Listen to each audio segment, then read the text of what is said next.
हरे कृष्णा दोस्तों, हर हर महादेव। आप सभी का दिन शुभ और मंगलमय हो। हमारे चैनल पर आपका एक बार फिर से हार्दिक स्वागत है। आज हम सभी भगवान शिव की पावन कथा श्रृंखला के 22वें अध्याय में प्रवेश कर रहे हैं। जीवन में हमारा परिचय अनेक लोगों से होता है। समय के साथ कुछ रिश्ते हमारे साथ बने रहते हैं और कुछ रिश्ते परिस्थितियों के साथ बदल जाते हैं। लेकिन भगवान शिव के साथ हमारा संबंध ऐसा है जो ना समय से बंधा है और ना ही किसी परिस्थिति से टूट सकता है। जब संसार का कोई सहारा दिखाई नहीं देता, तब भी भोलेनाथ अपने भक्त का हाथ थामे रहते हैं। तो आइए दोस्तों, आज की इस पावन कथा का शुभारंभ भगवान शिव के चरणों में एक छोटी सी प्रार्थना के साथ करते हैं कि हे भोलेनाथ, जीवन में हमारे कितने ही रिश्ते क्यों ना बदल जाए, लेकिन हमारे हृदय में आपकी प्रतिभक्ति कभी ना हो, कभी कम ना हो। जब हम दुखी हो तो आप हमें धैर्य दें, जब हम भ्रमित हो तो सही मार्ग दिखाएं, और जब हमारा मन संसार से थक जाए तो अपनी शरण में स्थान दें। हे महादेव, हमारी श्रद्धा को स्वीकार करें। हर हर महादेव दोस्तों।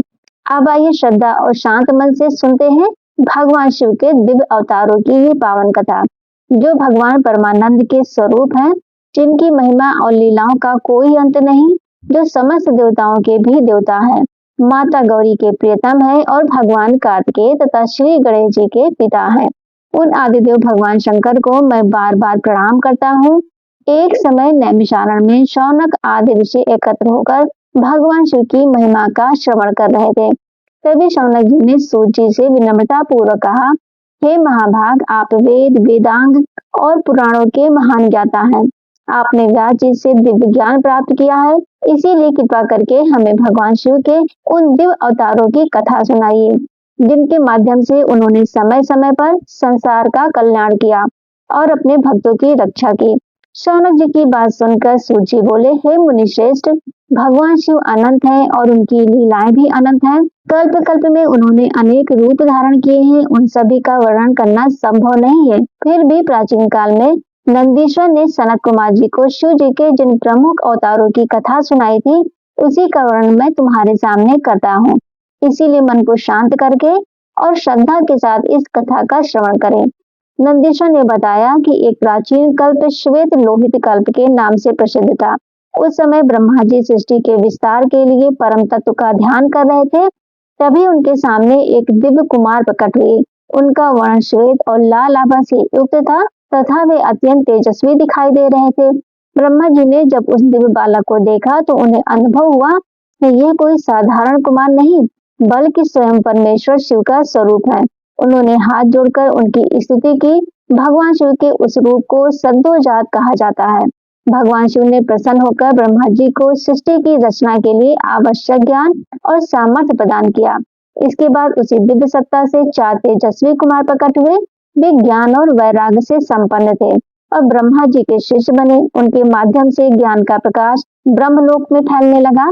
इस प्रकार शिव जी का सद्योजात अवतार सृष्टि के आरंभ में ज्ञान और सृजन की शक्ति प्रदान करने वाला माना गया। इसके पश्चात एक अन्य कल्प आया, जिसे रक्त कल्प कहा गया। इस समय ब्रह्मा जी लाल आभा से युक्त थे और वे सृष्टि की वृद्धि के लिए पुत्र की कामना से तप कर रहे थे। उसी समय उनके सामने लाल वर्ण वाला एक अत्यंत तेजस्वी कुमार प्रकट हुआ। उसके वस्त्र, आभूषण और शरीर की आभा सब लाल रंग की थी। ब्रह्मा जी ने ध्यान करके जाना कि यह भगवान शिव का वामदेव रूप है। उन्होंने श्रद्धा पूर्वक उनकी वंदना की।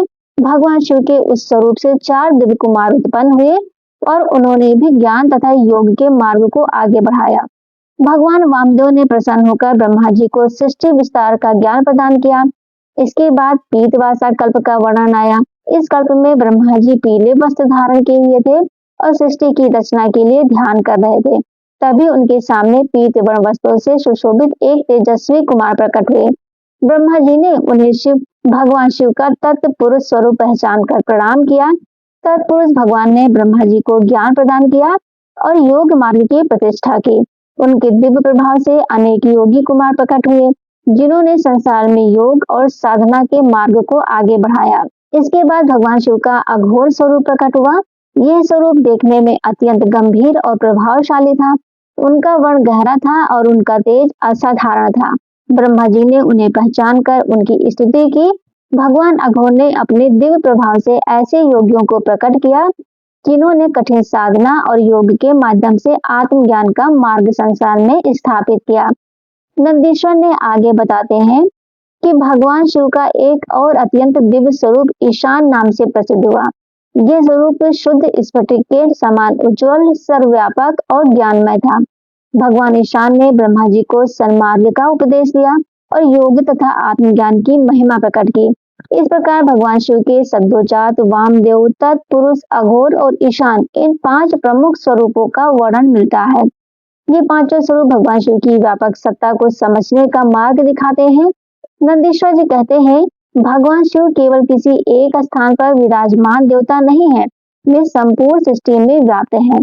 पृथ्वी में उनका एक रूप है, जल में दूसरा, अग्नि में तीसरा, वायु में चौथा और आकाश में भी उनकी ही सत्ता विद्यमान है। सूर्य, चंद्रमा और जीवात्मा में भी भगवान शिव की दिव्य उपस्थिति मानी गई है। इसी कारण शिव जी को अष्टमूर्ति कहा गया है। उनकी इन 8 मूर्तियों के नाम हैं सर्व, भव, रुद्र, उग्र, भीम, पशुपति, ईशान और महादेव। इन 8 स्वरूपों के माध्यम से भगवान शिव संपूर्ण चराचर जगत में व्याप्त है। जैसे धागे में अनेक मणियां पिरोई रहती हैं, वैसे ही ये संपूर्ण संसार भगवान शिव की सत्ता में स्थित है।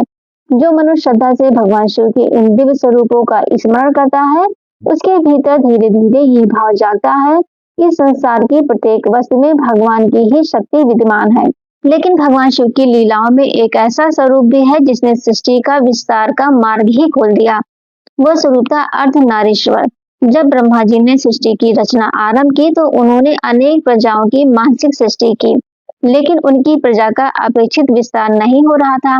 ब्रह्मा जी चिंतित हो गए, तभी उन्हें आकाशवाणी हुई, अब मैथुनी सृष्टि का निर्माण करो।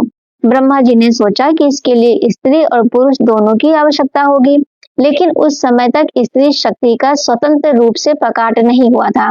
तब ब्रह्मा जी ने भगवान शिव की शरण लेने का निश्चय किया। वे भगवान शिव और उनकी शक्ति माता पार्वती का ध्यान करते हुए कठोर तपस्या करने लगे। ब्रह्मा जी की तपस्या से भगवान शिव प्रसन्न हुए और माता शक्ति के साथ अर्धनारीश्वर रूप में उनके सामने प्रकट हुए। भगवान शिव के शरीर का एक भाग पुरुष का था और दूसरा भाग देवी शक्ति का। उस अद्भुत स्वरूप को देखकर ब्रह्मा जी भाव विभोर हो गए। उन्होंने भगवान शिव और माता शक्ति की स्तुति करते हुए प्रार्थना की कि हे जगदम्बे, आप ही समस्त शक्ति की मूलाधार हैं। आपके बिना सृष्टि का विस्तार संभव नहीं है। कृपा करके मुझे वह शक्ति प्रदान करें जिसके द्वारा संसार में स्त्री पुरुष के माध्यम से सृष्टि का विस्तार हो सके। माता शक्ति ब्रह्मा जी की प्रार्थना से प्रसन्न हुई। उन्होंने उनकी इच्छा स्वीकार कर ली और सृष्टि विस्तार के लिए शक्ति प्रदान की।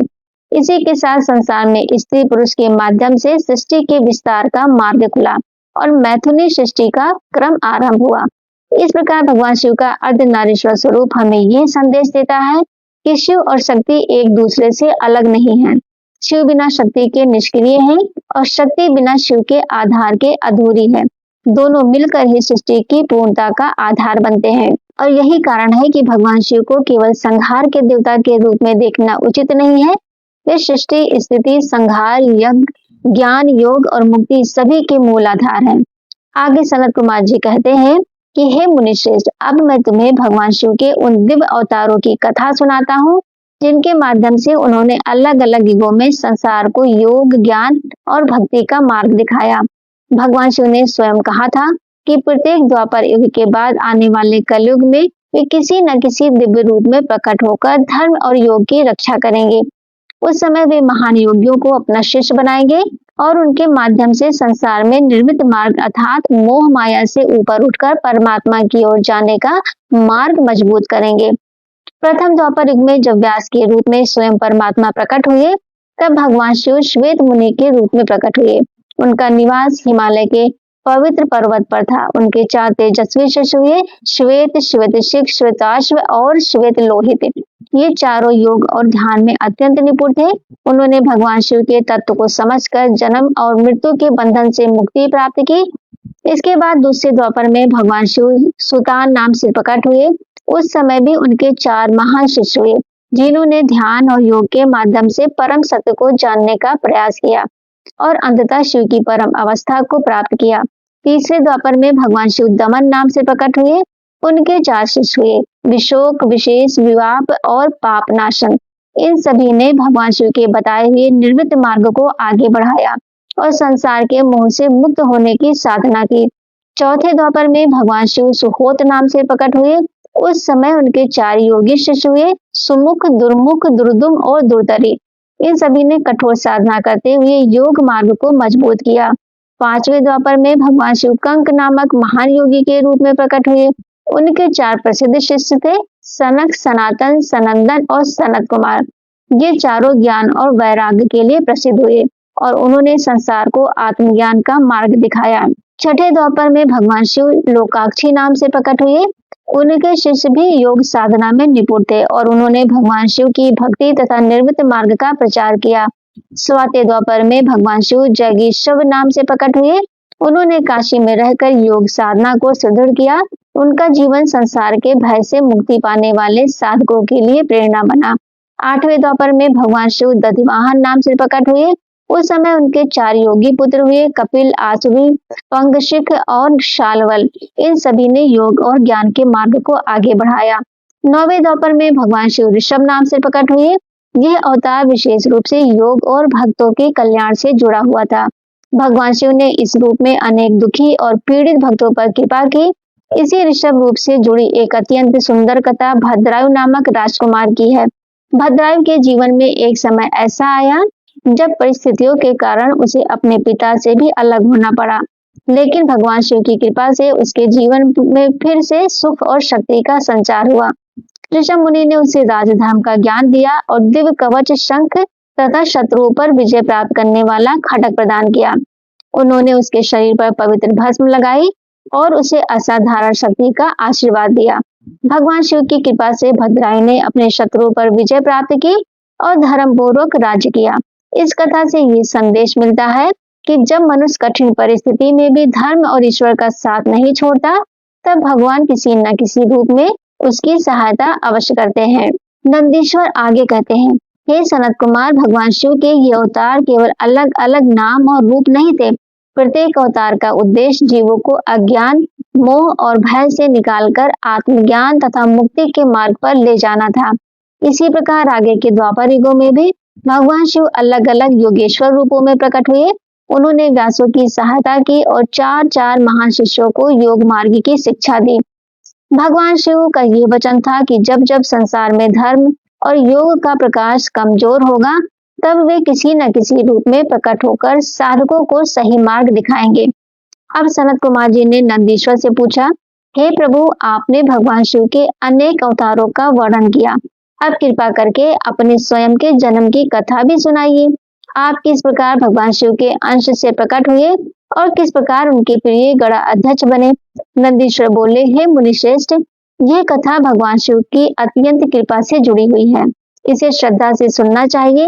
बहुत समय पहले शिलाद नाम के एक महान तपस्वी ऋषि हुआ करते थे। वे धर्मात्मा, शिव भक्त और अत्यंत संयमी थे। एक दिन उनके मन में एक ऐसी इच्छा उत्पन्न हुई कि उन्हें ऐसा पुत्र प्राप्त हो जो समान जन्म से न हो, जिसे मृत्यु का भय न हो और जो सदैव भगवान शिव की भक्ति में स्थित रहे। उन्होंने पहले देवराज इंद्र की आराधना की। इंद्र देव प्रसन्न हुए, लेकिन उन्होंने कहा, हे ऋषि, तुम्हारी ये इच्छा मेरे सामर्थ्य से बाहर है। इसके लिए तुम्हें स्वयं भगवान महादेव की आराधना करनी चाहिए। शिलाद ऋषि ने तब भगवान शिव को प्रसन्न करने के लिए कठोर तपस्या आरंभ कर दी। वे लंबे समय तक एकाग्र होकर महादेव का ध्यान करते रहे। उनकी तपस्या से भगवान शिव अत्यंत प्रसन्न हुए। एक दिन महादेव स्वयं उनके सामने प्रकट हुए। भगवान शिव को सामने देखकर शिलाद ऋषि भाव विभोर हो गए। उन्होंने हाथ जोड़कर कहा, हे देवादिदेव, मैं आपसे ऐसा पुत्र चाहता हूँ जो अयोनिज हो, अर्थात समान जन्म से उत्पन्न न हो और जो मृत्यु से रहित हो। महादेव मुस्कुराए और बोले, हे तपस्वी, तुम्हारी इच्छा पूर्ण होगी। मैं स्वयं तुम्हारे पुत्र के रूप में प्रकट होऊंगा। मेरा नाम नंदी होगा। यह वरदान देकर भगवान शिव माता पार्वती सहित वहां से अंतर्धान हो गए। शिलाद ऋषि का हृदय आनंद से भर गया। उन्हें विश्वास हो गया कि स्वयं महादेव उनके पुत्र बनकर आने वाले हैं।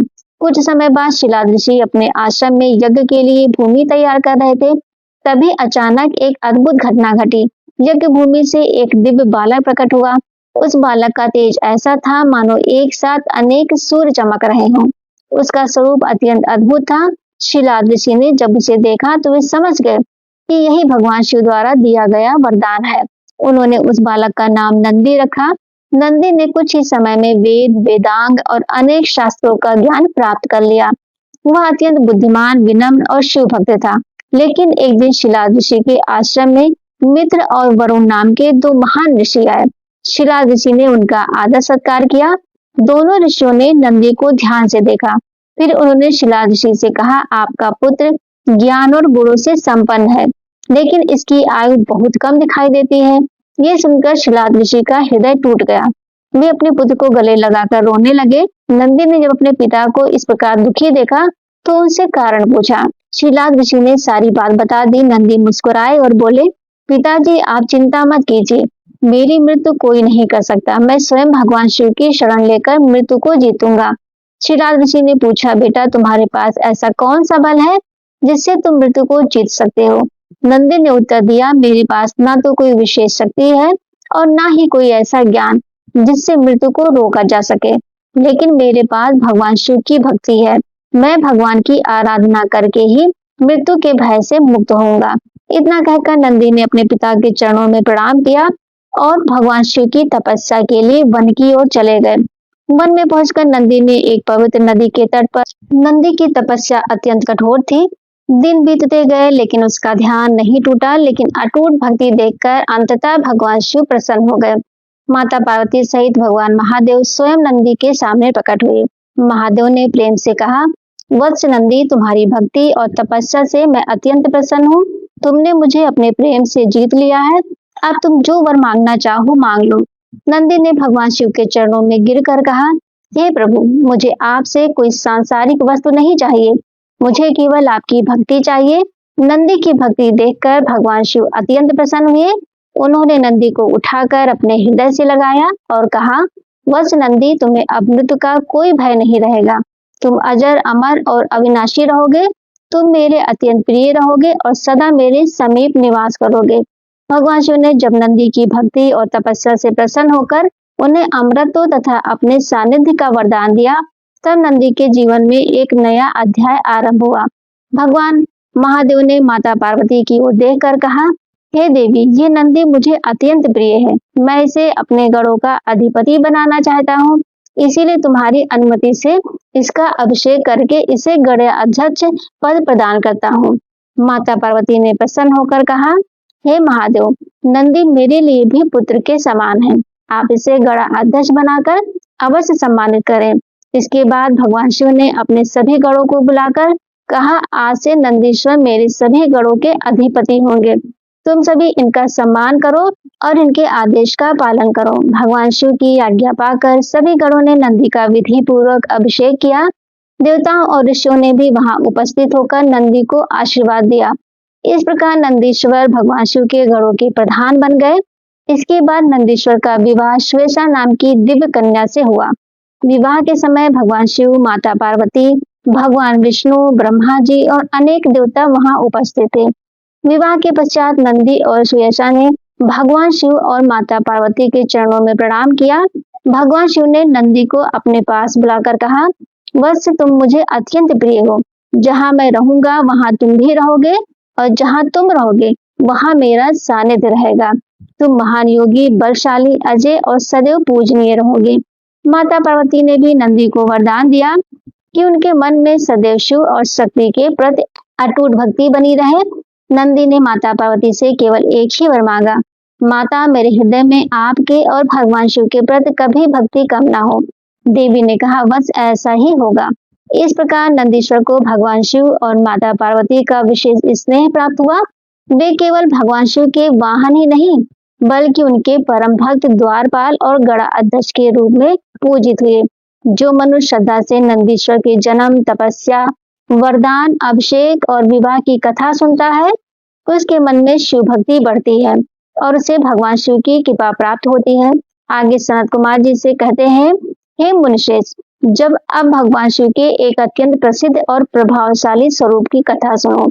ये स्वरूप है काल भैरव। भगवान शिव ने समय समय पर धर्म की रक्षा और अधर्म के नाश के लिए अनेक रूप धारण किए।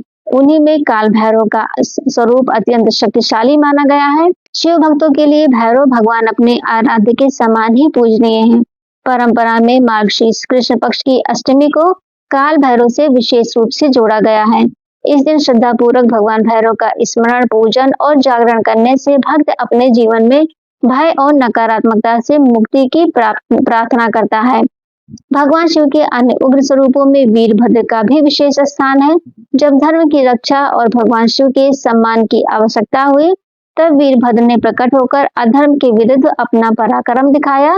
इसके बाद नंदीश्वर भगवान शिव के गृहपति अवतार की कथा सुनाते हैं।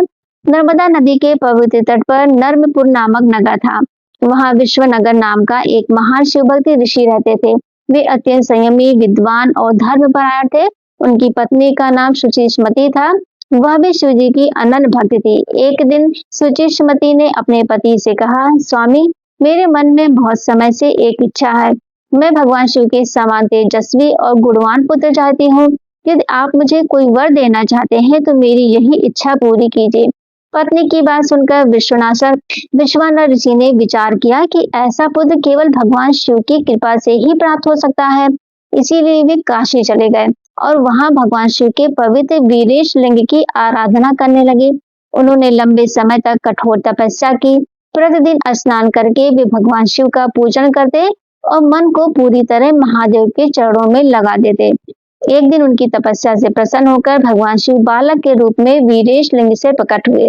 वह बालक अत्यंत तेजस्वी था और उसके मुख पर दिव्य मुस्कान थी। विश्वनाथ ने उस बाल रूप में स्वयं भगवान शिव को पहचान लिया।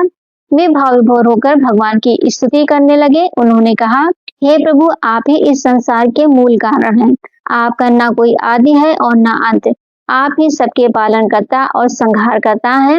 आपके शरण में आने के बाद मुझे किसी अन्य आश्रय की आवश्यकता नहीं। ऋषि की स्तुति से प्रसन्न होकर भगवान शिव ने कहा, हे विश्वनाथ, तुम्हारी पत्नी की इच्छा शीघ्र ही पूर्ण होगी। मैं स्वयं उसके गर्भ से पुत्र रूप में प्रकट होऊंगा और मेरा नाम गृहपति होगा। ये वरदान देकर भगवान शिव अंतर्धान हो गए। विश्वानर ऋषि अत्यंत प्रसन्न होकर अपने आश्रम लौटाए और अपनी पत्नी को भगवान शिव का वरदान सुनाया। कुछ समय बाद सुचिस्मती के गर्भ से स्वयं भगवान शिव के अंश से गृहपति का जन्म हुआ। इस प्रकार भगवान शिव ने अपने भक्त की मनोकामना पूर्ण की और संसार को ये संदेश दिया कि सच्ची भक्ति कभी व्यर्थ नहीं जाती। नंदीश्वर कहते हैं, हे मुनि, अब मैं भगवान शिव के उन 10 विशेष अवतारों का वर्णन करता हूँ, जिन्हें शक्ति के विभिन्न स्वरूपों के साथ स्मरण किया जाता है।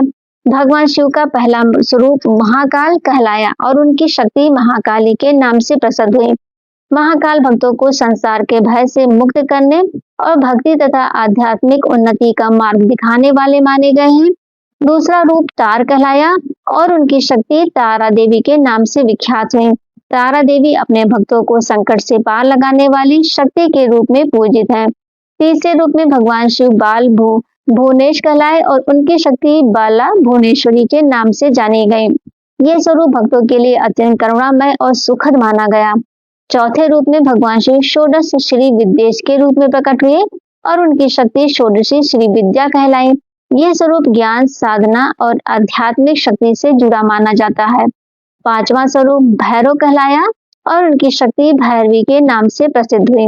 भैरव भगवान भक्तों की रक्षा करने वाले और भय को दूर करने वाले माने जाते हैं।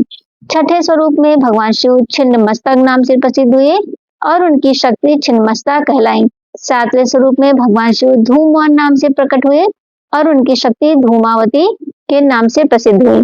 आठवां स्वरूप बगलामुख कहलाया और उनकी शक्ति बगलामुखी के रूप में प्रकट हुई। नवें स्वरूप में भगवान शिव मातंग कहलाए और उनकी शक्ति मातंगी के नाम से प्रसिद्ध हुई। 10वें स्वरूप में भगवान शिव कमल नाम से जाने गए और उनकी शक्ति कमला कहलाई। इन सभी स्वरूपों का उद्देश्य भक्तों को अलग अलग प्रकार की आध्यात्मिक शक्ति प्रदान करना और उन्हें ईश्वर की ओर ले जाना है। इन देव स्वरूपों का स्मरण विशेष साधना परंपराओं में किया जाता है। भक्त इनकी पूजा अपनी श्रद्धा और परंपरा के अनुसार करते हैं। एक समय की बात है, दैत्यों ने देवताओं को युद्ध में पराजित कर दिया।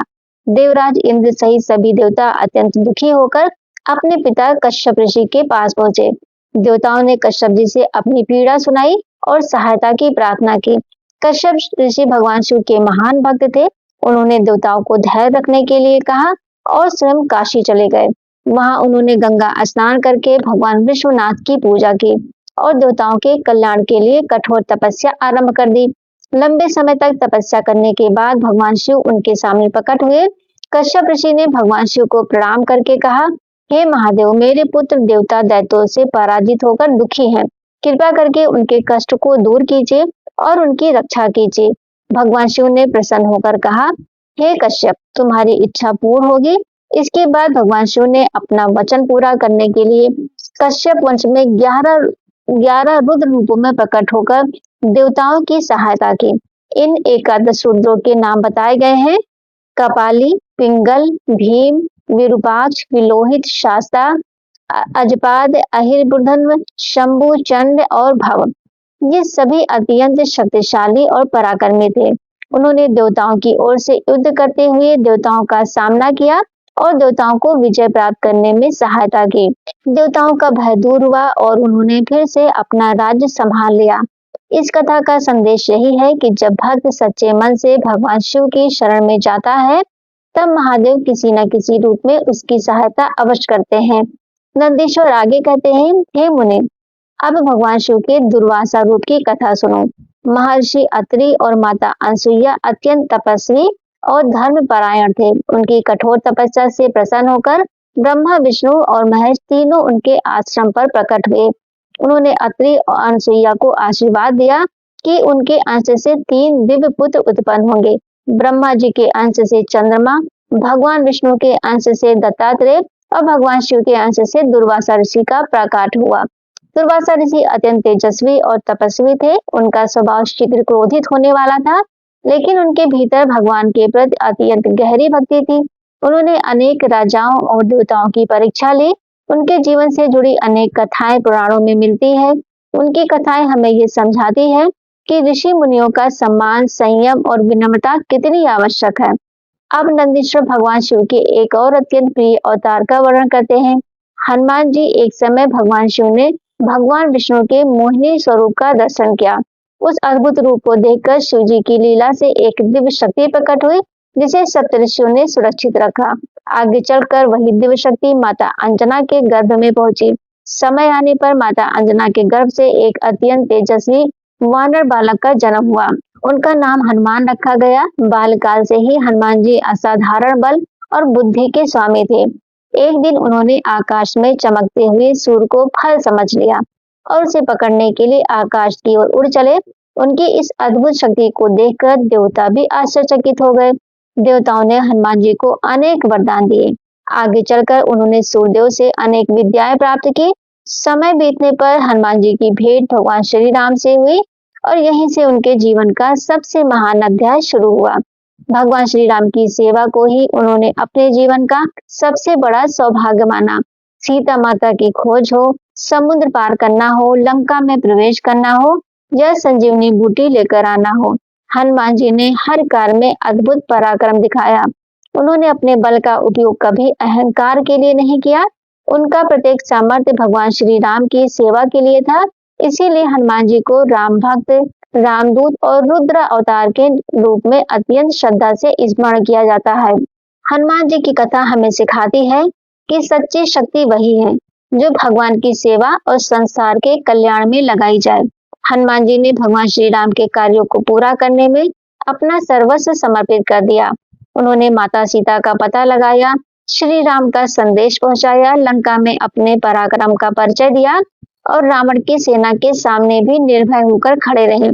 जब लक्ष्मण जी मूर्छित हुए, तब हनुमान जी संजीवनी बूटी लाने के लिए पूरा पर्वत ही उठा लाए। उनके लिए असंभव नाम की कोई वस्तु नहीं थी, क्योंकि उनके हृदय में केवल श्री राम का नाम था। लंका विजय के बाद भी हनुमान जी के मन में विजय का अहंकार नहीं हुआ। उन्होंने हमेशा यही माना कि जो कुछ हुआ वह श्री राम की कृपा से हुआ है। भगवान शिव का ये हनुमान स्वरूप हमें भक्ति का सबसे सुंदर उदाहरण देता है। हनुमान जी के पास अपार शक्ति थी, लेकिन उनके हृदय में उससे भी अधिक विनम्रता थी।